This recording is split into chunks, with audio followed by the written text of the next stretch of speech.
Good afternoon, people of the press, and welcome to my early week press conference. It is currently around 4 o'clock. Actually, it's about 4:15 right now, and usually I do these press conferences a little earlier, but shit happens. So I just want to go over the draft and our roster moves that we've currently made, in which we have currently released defensive lineman Keontae Davis and safety Obi Melanfonwu from UConn. And I also want to go over the draft picks that we had. We have a total of 1, 2, 3, 4, 5, 6, 7, 8, 9, 10 picks, which is a little low for us. And I decided to get all dressed up for this because, well, this is a relatively formal event. So, I'm going to go over all of our picks and what I think of all these picks. Give me 1 second here. I gotta get some water.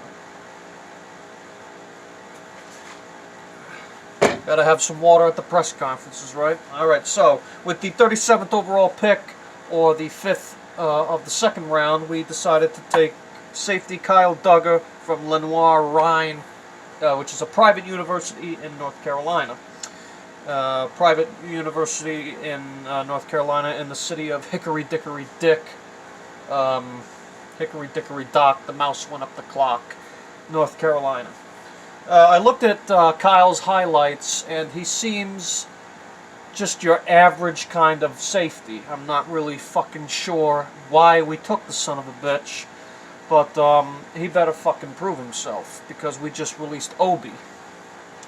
So that's Kyle Duggar, the safety out of Lenoir-Rhyne, private university out of Hickory Dickory Dock, North Carolina. Our next pick was the 60th overall pick in the second round of Josh Uche, Uche My Coochie, linebacker from Michigan. I looked at him, and he seems like one of those speedy linebackers who can really get around the edge and get to the quarterback, which we need. With our entire linebacking core shot, with the loss of Van Noy and Roberts and Collins, which were pretty much the three stooges of our entire linebacking core, all we have now is Hightower. So we need linebackers urgently, and we also have Chase Winovich, the second-year player out of Michigan, who we drafted, I think, in the third round of last year's draft. Alright, this next pick, the 87th overall, was my favorite pick, because this kid came out of Alabama, which Alabama kids come with swagger, which I admire. Anthony Jennings, the linebacker out of Alabama. He's about 6'2", 240-ish.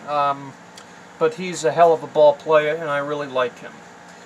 I could see him as a run stopper and a pass rusher. I could see him kind of like a hybrid version of a Landon Roberts. With the 91st overall pick, we drafted Devin Asiasi from UCLA, the tight end. I watched him, and he seems more of a vertical threat of a tight end, kind of like a Matt Lacoste when he was here. He usually ran vertical routes for us, and hopefully Devin is not as injury prone as Matt Lacoste, as he was pretty much injured every other fucking game. So, so with the 101st overall pick, 10 picks later, we decided to pick Dalton Keene out of Virginia Tech. The other tight end, I think, was 6'4", 257. I really like Dalton. I think he's a speedy tight end. He can sometimes act as a fullback, considering the fact that Devlin retired, and we thank him for his service. He was a hell of a man. He was a nitty-gritty, down in the dirt, rough and tough kind of fullback, which I really like. He's an old-school, pound you, I'm going to get in your face kind of fullback, which I like. So then we decided to take Dalton Keene, the tight end out of Virginia Tech, and I like Dalton. I think he's a speedy tight end who can really space the field and get open, and can be a real RAC threat. And if you don't know what a rack threat is, a rack means receiving after catch, or running after the catch. I think he's a run after the catch kind of receiver, whereas Devin is more of a blocking tight end who can run vertical threat routes here and there.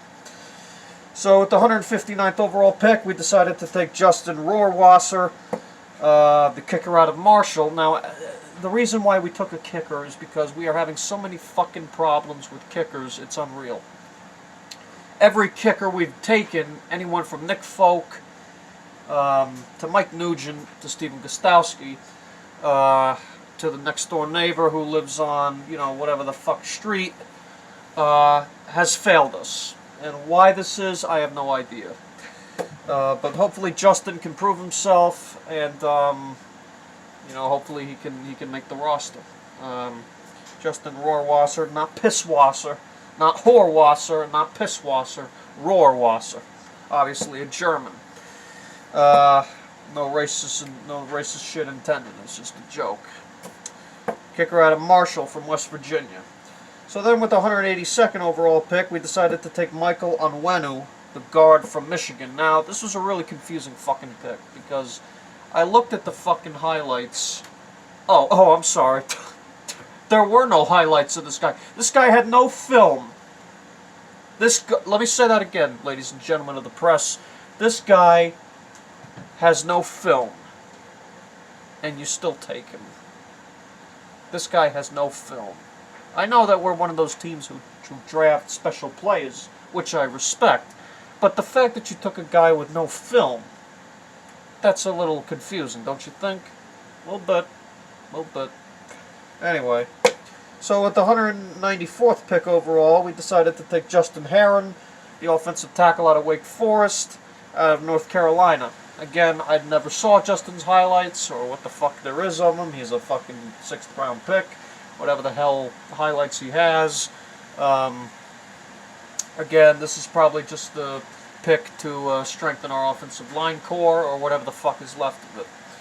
Next, we decided to take a linebacker out of Wyoming by the name of Cash Maluia. Cash Maluia, I know nothing about Cash. I know nothing. I haven't looked at his highlights. Again, this is just a linebacker to just give us some more reinforcements on the front seven.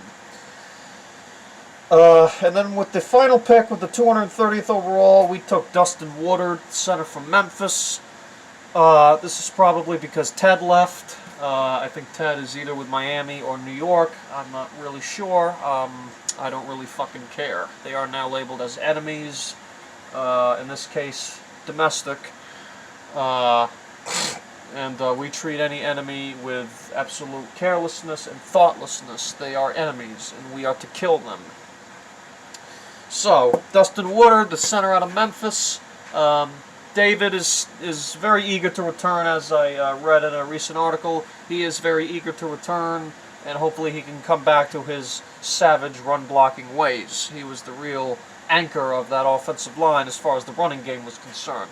And he also did pretty well guarding the pass. If you look at the LA Rams Super Bowl, in which he was able to pick up a... or maybe it was the Jacksonville game that got us into the Rams game, but whatever the hell it was.